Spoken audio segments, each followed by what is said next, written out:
ஜெகத்குருவே சரணம். மந்த்ராலய மகான் மகாபிரபு ஜெகத்குரு ஸ்ரீ ஸ்ரீ ராகவேந்திர சுவாமிகளுக்கு ஆத்மார்த்தமான நன்றிகளையும் வணக்கங்களையும் அவருடைய பொற்பாத சுவடுகளில் பணிவுடன் சமர்ப்பிக்கின்றேன். நீங்களும் உங்கள் குடும்பத்தாரும் இகபர சுகம், ஆனந்தம், ஐஸ்வர்யம், ஆரோக்கியம் அனைத்தும் பெற்று என்றென்றும் நல்வாழ்வு பெற வேண்டும் என்பதனையே பிரார்த்தனைகளாக மகாபிரபு ஜெகத்குரு ஸ்ரீ ஸ்ரீ ராகவேந்திர சுவாமிகளின் பொற்பாத சுவடுகளில் மீண்டும் சமர்ப்பிக்கின்றோம். தொடர்ந்து இந்த பிரார்த்தனைகள் உங்களுக்கு நல்வாழ்வையும் ஒரு நல்ல எதிர்காலத்தையும் ஒரு ஆரோக்கியமான இன்பகரமான வாழ்வை நிச்சயம் உருவாக்கி தரும். அதுதாங்க அவர்கிட்ட நம்ம கேட்டுட்டு இருக்கோம். ஒரு ராஜா என்ன பண்றாரு, அவருடைய மாடியில பால்கனியிலிருந்து அந்த சாலையை பார்த்து கொண்டிருக்கிறார். பார்க்கும்போது பார்த்தா ராஜாக்கு என்னன்னா எல்லாமே இருக்கு. பணம், தங்கம், வெள்ளி, வைரம், வைடூரியம், நாடு, இடம் எல்லாமே அவருக்கு சொந்தம். ஆனா ஒன்று மட்டும் அவருக்கு சொந்தம் இல்லை. என்னன்னா நிம்மதிங்கிறது அவருக்கு சொந்தமே கிடையாது. எப்பவுமே நிம்மதியே கிடையாது. எப்ப பார்த்தாலும் ஏதாவது ஒரு கவலை, என்னடா இவ்வளோ இருக்கு, ஏதோ ஒரு குறை மனசுக்குள்ள. அப்போ அந்த சூழல்ல ராஜா என்ன பண்ற, நின்றுட்டு அவருடைய பால்கனியில நின்றுட்டு அந்த இடத்துல நின்றுட்டு உப்பரிகைன்னு வாங்கன்னு நினைக்கிறேன், அது பேர் தமிழ்ல. அந்த பால்கனிலேயே நின்றுட்டு மேல இருந்து கீழே பார்த்துட்டு இருக்காருங்க. பார்த்துட்டு இருக்கும்போது ஒரு ஏழை ஒரு மரத்தடியில படுத்துட்டு இருக்காரு. ரொம்ப சந்தோஷமா மகிழ்ச்சியா கால் மேல கால் போட்டு அப்படி காலை ஆட்டிட்டு ஏதோ சிரிச்சினே மேல பார்த்துட்டு இருக்காரு. ஏதோ நினைச்சு பார்த்துட்டு இருக்காரு. பார்த்துட்டு போயிடுறாரு ராஜா. மறுபடியும் மறுநாள் வந்து பார்க்கிறார் காலையில. அதே ஏழை மறுபடியும் மகிழ்ச்சியாக சந்தோஷமாக அங்க பக்கத்துல இருக்கக்கூடிய அந்த நாயோடெல்லாம் விளையாடிட்டு, அது மரத்தடியில் இருக்குது, விளையாடிட்டு அங்க இருக்கிற குழந்தைகளை எல்லாம் பார்த்துட்டு, அங்க இயற்கையோடு ஒன்றிணைந்து அந்த செடி கொடிகளோடு பார்த்துட்டு, அந்த சூரியனை பார்த்துட்டு அவருடைய ஒவ்வொரு அசைவையும் இந்த அரசன் ஃபாலோ பண்ணிட்டு இருக்காரு. அந்த நோட் பண்ணும்போது தான் தெரியுது அவர் எதையெல்லாம் பார்த்து சந்தோஷப்படுகிறார். நாயை பார்க்கிறார், மனிதரை பார்க்கிறார், மரங்களை பார்க்கிறார், சூரியனை பார்க்கிறார், காற்றை அனுபவிக்கிறார், சிரிக்கிறார். இத்தனைக்கும் அவருக்கு மேலே ஆடை கூட இல்லை, ஒரு கந்தலை உடித்து கொண்டிருக்கிறார்.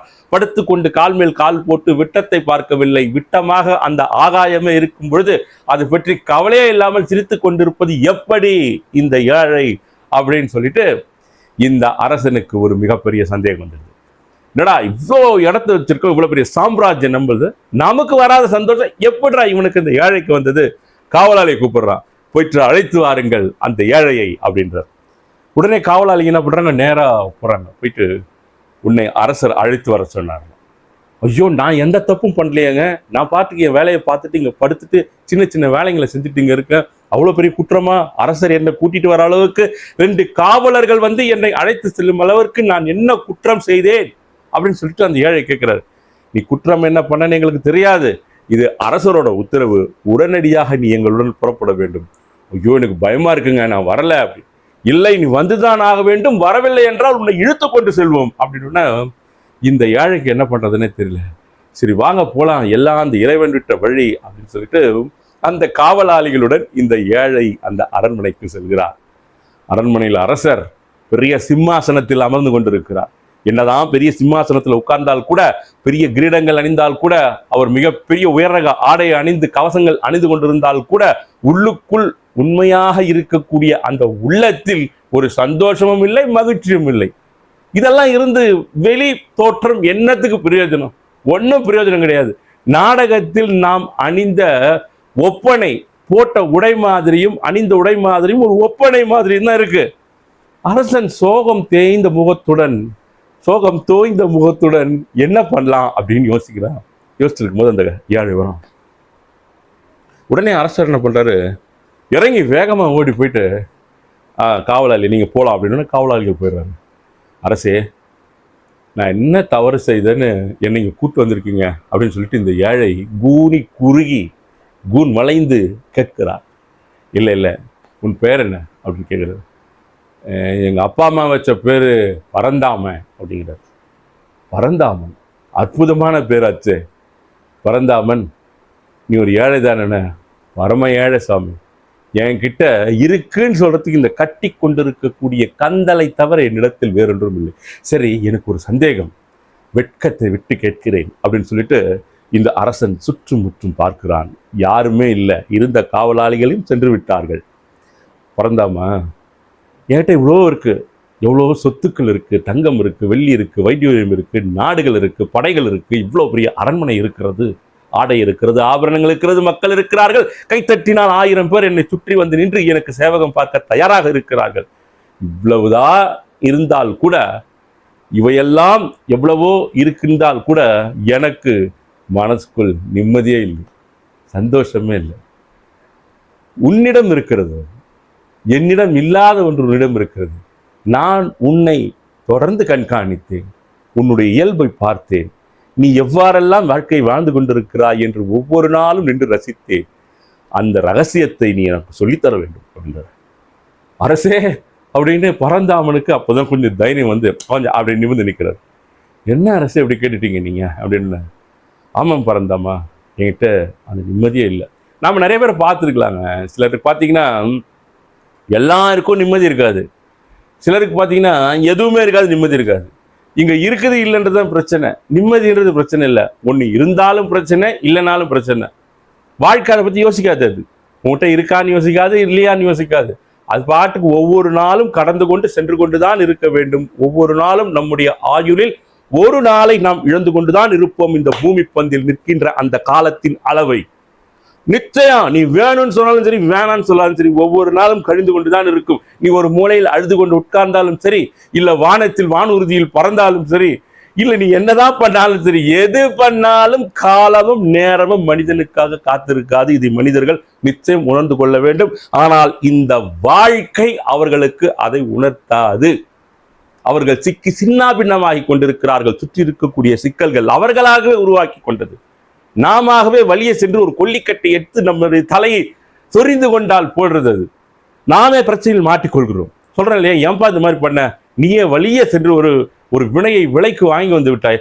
நல்லதுன்னு தான்ப்பா நினைச்சேன், நல்லது பண்ணுவான்னு நம்பிதான் அவங்ககிட்ட பழகினேன், ரொம்ப அன்பா பழகிருந்தான், கடைசியில் இவ்வளோ பெரிய துரோகத்தை எனக்கு பண்ணுவான்னு நான் நினைக்கவே இல்லை. நீங்கள் எதிர்பார்த்தது, நீங்கள் தேடிக்கொண்டது எல்லாமே நீங்களாக தேடிக்கொண்டது. நிதானம் இல்லை, பொறுமை இல்லை, ஆழ்ந்து சிந்திக்கக்கூடிய அந்த திறன் இல்லை. விழித்ததெல்லாம் பால் என்று நினைத்து ஒவ்வொருவரிடம் சிரித்து மகிழ்ந்து நீங்க முழுவதுமாக உங்களை இழந்த பிறகு அவர்கள் கத்தி எடுத்து உங்கள் நெஞ்சத்தில் குத்தும் போதுதான் தெரிகிறது, அடடா தவறு செய்து விட்டோமே, இதை நாம் செய்திருக்க கூடாது, அதை நாம் செய்திருக்க கூடாது. இதற்கெல்லாம் காரணம் விழிப்புணர்வு கிடையாது, அவேர்னஸ் கிடையாது. சரி வாரா, இதை நம்ம சொல்றோம். அந்த அரசன் கிட்ட கேட்கிறார் இல்லையா, பரந்தாமன் சொல்றாரு. பரந்தாமன் என்ன சொல்றாரு, அரசே நான் இந்த நிலையை சந்தோஷம் நினைக்கிறதா இல்லை என்னுடைய துரதிருஷ்டம் நினைக்கிறதா? ஊருக்கெல்லாம் நாட்டுக்கெல்லாம் நல்வழியை காண்பிச்சுட்டு இருக்க நீங்க இந்த சாதாரண ஏழை கிட்ட வந்து ஒரு தகவலை கேட்குறீங்க. இருந்தாலும் சொல்றேன், இது இறைவனின் கட்டளையாக. உங்களுடைய சந்தோஷம், உங்களுடைய மகிழ்ச்சி, உங்களுடைய ஆனந்தம், இது எல்லாமே புறப்பொருளில் இருக்கிறது. வெளியே பார்க்கின்ற பொருளில் உங்களது ஆனந்தத்தை நீங்கள் பார்க்கிறீர்கள்.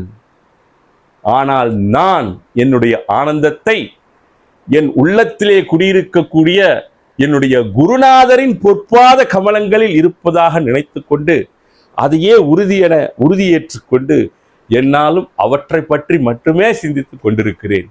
என்னுடைய சந்தோஷமும் மகிழ்ச்சியும் புறப்பொருளில் இல்லை, புறத்தே பார்க்கின்ற பொருளில் நிச்சயமாக வராது எனக்கு. நீங்கள் புறத்தே பார்க்கின்ற ஒவ்வொன்றும் சாஸ்வதமானது கிடையாது, நித்தியமானது கிடையாது, மாறிக்கொண்டே இருக்கும். அது உறவுகளாக இருந்தாலும் சரி, பொருளாக இருந்தாலும் சரி, நீங்கள் உரிமை கோரக்கூடிய ஏதாவது ஒன்றாக இருந்தால் கூட அவை மாற்றத்திற்கு உட்பட்டது. ஏன்னா நீங்க புறத்திலே உங்களுடைய மகிழ்வை, நிம்மதியை, சந்தோஷத்தை அங்கிருந்து கிடைக்கிறது என்று பார்க்கிறீர்கள். அதை பார்ப்பதோடு மட்டுமில்லாமல் கண்ணால் பார்ப்பதை கண்ணோடு நிறுத்தாமல் அந்த கண்ணின் வழியாக நீங்கள் உங்கள் உள்ளத்திற்குள் எடுத்து சென்று, உங்கள் மனதிற்குள் எடுத்து சென்று அதற்கு இட்டுக்கட்டி மெட்டுக்கட்டி அதனை உருவாக்கி பூதாகரமாக்கி நீங்கள் அதில் சிக்கி மகிழ்வுடன் வாழ்ந்து கொண்டிருக்கும் போது அந்த இடத்தில் ஏமாற்றமோ துரோகமோ நடைபெறும் பொழுது நீங்கள் மிகப்பெரிய கவலைக்குள்ளாகி என்னடா இப்படி ஆகிப்போச்சு அப்படின்னு சொல்லிட்டு உங்களை நீங்களே நொந்து கொண்டு இதுதான் வாழ்க்கையான்னு சொல்லிட்டு யோசிக்கிறீங்க. ஸோ அதனால நிம்மதியை நீங்கள் தேடுவது வெளியில், நான் தேடுவது என்னுடைய உள்ளத்தில். என்னுடைய உள்ளத்தில் இருக்கக்கூடிய என்னுடைய குருநாதரின் பொற்பாத கமலங்கள் தான் என்னுடைய சந்தோஷம். புறத்தே எனக்கு கிடைப்பவையெல்லாம் அவருடைய உத்தரவின் பேரில், அவருடைய ஆணையின் கீழ் எனக்கு கிடைக்கிறது. நானாக விரும்பி ஏற்பதில்லை. எடுத்த இந்த மானிட பிறவிக்காக என்னுடைய கடமைகளை நான் ஆற்றிக் கொண்டிருக்கிறேன். என்னுடைய செயல்பாடுகளை செய்து கொண்டிருக்கிறேன். முழுவதுமாக 100% அர்ப்பணிப்புடன் நான் என்னுடைய பணிகளை செய்து, என்னுடைய மொத்த பணிகளையும் மொத்த கடமைகளையும் என்னுடைய குருவின் பொற்பாத சுவடுகளில் சரணாகதி பக்தியுடன் சமர்ப்பிக்கின்றேன். Absolute surrender. சமர்ப்பித்து விட்டு அமைதியாக நிற்கின்றேன். எனக்கு கொடுப்பவையெல்லாம் அவர் பார்ப்பது கொடுப்பதாக எண்ணிக்கொண்டு என்னுடைய வாழ்க்கை நடத்தி கொண்டிருக்கிறேன். நான் ஏன் கவலைப்பட வேண்டும்? ஒரு கூட்டமாக இருக்கிறது, அந்த கூட்ட திருவிழா நடக்குது. திருவிழால ஒரு தந்தை போறார். ஆனா தந்தை தான் ரொம்ப கவனமா போவார். உள்ள இப்படி போலாம் அப்படி போயிட்டு இருப்பார். ஆனா அந்த குழந்தை பார்த்தீங்கன்னா மகிழ்ச்சியாக தந்தையின் தோளிலே அமர்ந்து கொண்டோ அல்லது தந்தையின் விரல்களை பற்றி கொண்டோ அந்த விழாவில் நடக்கின்ற கேளிக்கைகளை சந்தோஷமாக மகிழ்ச்சியாக அனுபவித்துக் கொண்டு செல்லும். நம்ம இங்க தொலைச்சிட்டா என்ன ஆகும்? இங்க ஒருத்தர் வந்து நம்மளை குத்திட்டானா என்ன ஆகும்? இல்லை என்னுடைய அப்பா விட்டு ஓடிட்டா என்ன ஆகும்? இல்லை வேற யாருன்னா வந்து எனக்கு கடத்தின் போனா என்ன ஆகும் சொல்லிட்டு அந்த குழந்தைக்கு எந்த விதமான சிந்தனையும் கிடையாது. அதற்கு ஒரே ஒரு நம்பிக்கை கொடுக்கும் இடம் எது கேட்டீங்கன்னா, நான் என்னுடைய தந்தையை கைப்பற்றிருப்பதை விட என் தந்தை என்னுடைய விரல்களை பற்றி இருக்கிறார். இது ரொம்ப முக்கியம். அது ஃபர்ஸ்ட் சொன்னது ஒரு சென்டென்ஸ். நீங்கள் அவர்களை பற்றி இருக்கிறீர்கள் சொன்னோம். செகண்ட் சொல்லும் போது தந்தை உங்களுடைய கைகளை பற்றி இருக்கிறார், உங்களுடைய விரல்களை பற்றி இருக்கிறார். அவர் என்னுடைய விரல்களை பற்றி கொண்டு இந்த பூமியில் நடக்கின்ற கேளிக்கைகளை சுற்றி காண்பிக்க என்னை அழைத்து செல்லும் போது நான் ஏன் பயப்படணும்? எனக்கு ஏன் ஒரீஸ்? எனக்கு கவலையே கிடையாது. இந்த மனோநிலையோடு வாழ வேண்டும் அப்படின்னு சொல்லிட்டு நம்முடைய பரந்தாமன் நீண்ட நெடிய விளக்கங்களை கொடுத்து கொண்டிருக்கிறார். அரசன் என்ன பண்றதுன்னே தெரியல. இவ்வளோ நாள் இவ்வளோ சேர்த்தோம், இதெல்லாம் பண்ணோம், அத்தனை நாடை பிடிச்சோம், அத்தனை அரசவை கவிஞர்கள் இருந்தார்கள், புலவர்கள் இருந்தார்கள், புரவலர்கள் இருந்தார்கள், எத்தனையோ நாட்டு அரசர்கள் என்னிடம் வந்து பேசிவிட்டு சென்றிருக்கிறார்கள். இவையெல்லாம் இருந்தால் கூட இந்த ஒரு முக்கியமான தத்துவம் இந்த அறிவுக்கு எட்டாமல் போய்விட்டது. இனி நிச்சயம் நான் புறத்திலே என்னுடைய சந்தோஷத்தையும் மகிழ்வையும் நான் காணப்போவதில்லை. புறத்தே வருவது வரட்டும், போவது போகட்டும். நான் என்னுடைய கடமை செய்து கொண்டே இருக்கிறேன். எனக்கு இட்ட கடமை இதுவென்றால் அந்த இட்ட கடமை நான் முழுவதுமாக செய்கின்றேன். ஆனால் என்னுடைய மகிழ்வு, சந்தோஷம், ஆனந்தம், பேரானந்தம் இது எல்லாமே என் உள்ளத்தில் இருக்கக்கூடிய மகாபிரபு ஜெகத்குரு ஸ்ரீ ஸ்ரீ ராகவேந்திர சுவாமிகளுடைய பொற்பாத கமலங்களில் இருக்கிறது. அதை தவிர வேற ஒன்றும் கிடையாதுங்க. நமக்கு கிடையாது. குருராஜருடைய பக்தர்களாக இருக்கின்ற நாம் எப்பவுமே நம்முடைய பேரானந்தம், சந்தோஷம், மகிழ்வுன்றது குருராஜருடைய பொற்பாத கமலங்களில் இருக்கிறதுன்றது எப்பவுமே முழுமையாக நம்பிக்கப்பட வேண்டும். புறப்பொருள்களிலே வருகின்ற சந்தோஷம் நிரந்தரமானது கிடையாது. நீ யோசிச்சு பாருங்க, நீங்க ஒரு 2 வீலர் வாங்கியிருப்பீங்க. அது வாங்கும் போது இருந்த சந்தோஷம் அப்படிங்கிறது வேறு.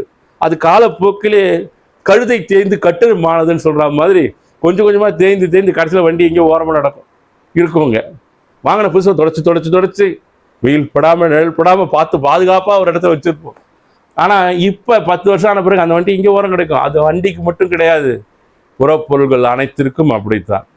அதனால தற்காலிகமான விஷயங்களில் நீங்கள் உங்களுடைய மனதை ஈடுபடுத்தி உங்களது நிம்மதியை, சந்தோஷத்தை அந்த இடத்தில் அடகு வைக்காதீர்கள். அங்கே பண்ணக்கூடாது. Absolute surrender. மகாபிரபு ஜெகத்குரு ஸ்ரீ ஸ்ரீ ராகவேந்திர சுவாமிகளிடம் அவருடைய பொற்பாத கமலங்களில் ஒவ்வொரு நாள் செய்யக்கூடிய கடமைகளையும் சரணாகதி செய்து கொடுப்பவை எதுவாக இருந்தாலும் அந்த சூழ்நிலையை நான் ஏற்றுக்கொள்கிறேன் குருராஜா, நிச்சயம் ஏற்றுக்கொள்கிறேன். இது உங்களால் கொடுக்கப்பட்டது. கஷ்டமாக இருக்கட்டும், துன்பமாக இருக்கட்டும், நோயாக இருக்கட்டும், எதுவாக இருந்தாலும் சரி, இது உங்களால் கொடுக்கப்பட்டிருக்கிறது. என்னுடைய கர்மாவினை நீங்கள் குறைத்து கொண்டிருக்கிறீர்கள். அவ்வளவு கர்மாக்கள் என்னை சுற்றி சேர்ந்திருக்கிறது. இந்த அளவிலாவது என்னை நீங்கள் வைத்திருக்கிறீர்களே. உடல் நோய் ஏதோ ஒரு இடத்தில் மிகப்பெரிய ஆபத்தான இடத்திற்கு நான் சென்றிருக்க வேண்டும், குற்றுயிரும் குலையுருமாக வாழ்ந்திருக்க வேண்டும். ஆனால் உங்களுடைய அருளும் அனுகிரகமும் உங்களை பிரார்த்தித்ததால் எனக்கு கிடைக்கப்பெற்று ஓரளவு அதனை இந்த தாக்கத்தை குறைத்து என்னை இன்னும் உங்களை பற்றி பேச வைத்திருக்கிறீர்களே குருராஜா. இதற்கு நான் என்னுடைய நன்றி எங்க போய் சொல்வேன்னு சொல்லிட்டு அவர்கிட்ட தாராளமா பேசலாங்க. நீங்க அவர்கிட்ட படுத்துட்டு நீங்க அப்படியே யோசிங்க, பேசுங்க. இல்லை அப்படிலாம் கிடையாது, அப்படிலாம் நினைக்கவே நினைக்காதீங்க. நீங்கள் தாராளமாக பேசுங்கள், அவர்கிட்ட சொல்லுங்க, அவர்கிட்ட கேளுங்க. உங்களுடைய வேண்டுதல்களை, உங்களுடைய சம்பாஷணைகளை அவர் பார்த்து கொண்டும் கேட்டுக்கொண்டும் இருக்கிறார் அப்படிங்கிறத முழுவதுமாக நீங்கள் உள்ளத்தில் நிலைநிறுத்துங்கள். அதை நிறுத்துங்க. அதை நிச்சயமாக உங்களுடைய எதிர்காலம் அவரால் வடிவமைக்கப்படும். பெயிண்ட் அவர் பண்ணுவார் உங்கள் லைஃப்பை. எப்படி பெயிண்ட் பண்ணலாம், என்ன கலர் கொடுக்கலாம், என்ன மாதிரி பென்சிலில் ஸ்கெட்ச் பண்ணலாம் அப்படின்னு சொல்லிட்டு அமைதியாக பேசாமல் அப்படியே அவரை பிரார்த்தனை பண்ணிட்டு அப்படியே போயிட்டே இருங்க. உங்களுக்கு எதிரில் நடக்கிற வாய்ப்புகள் எல்லாம் சத்தியம், தர்மம் இதற்குட்பட்டு கரெக்டாக செஞ்சுட்டு போயிட்டே இருங்க. போயிட்டே இருக்கும்போது அவருடைய வெளிச்சம், அவருடைய அந்த ஒளி இருக்கு இல்லையா, உங்களை தொடர்ந்து உங்களுடைய பாதைக்கு ஒரு வெளிச்சமாக அமைந்து உங்களை அழைத்து கொண்டு செல்லும் அவருடைய அருள். விட்டுறாதீங்க, ஞாபகம் வச்சுக்கோங்க. எப்பவுமே அவரை நினைவில் நிலைநிறுத்துங்கள். மனம் தந்திரமானது, எப்பொழுது வேண்டுமானாலும் ஏமாற்றி நம்மை சாக்கடைக்குள்ளும் புதைக்குழிக்குள்ளும் தள்ளி, ஐயோ ஏண்டா இதை பண்ணணும், ஆப்டால் ஒரு பணத்துக்காக இதை பண்ணமே, ஆப்டால் இதுக்காக இப்படி பண்ணமே, இந்த ஆசைக்காக இதை பண்ணமே அப்படின்னு சொல்லிட்டு உங்களை சாகடிப்பதும் அதுதான், உங்களை வாழ வைப்பதும் அதுதான், உங்களை குழப்பத்தில் ஆழ்த்ததும் அதுதான். அதற்காக அதுக்கிட்ட நீங்கள் உறுதியாக சொல்லணும், நீ நான் அல்ல, உன்னை கண்காணிப்பவன் தான் நான் அப்படின்னு சொல்லிட்டு கண்காணிப்பாளனாக இருந்து, சாட்சி பாபமாக இருந்து, அந்த அப்சல்யூட் சரண்டர் குருராஜர் முன்னால் உங்கள் வாழ்வை சமர்ப்பித்து என்றென்றும் வெற்றிகளை நீங்கள் எய்த வேண்டும் என்பதனையே வாழ்த்துக்களாகவும் பிரார்த்தனைகளாகவும் குருராஜரின் பொற்பாத கமலங்களில் சமர்ப்பிக்கின்றேன் உங்களுக்காக. அடுத்தது சந்திப்போம். நன்றி, வணக்கம். ஜெகத்குருவே சரணம்.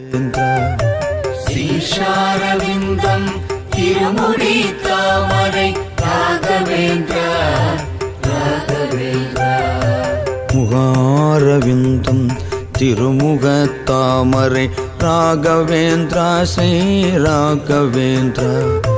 முகாரவிந்தம் திருமுக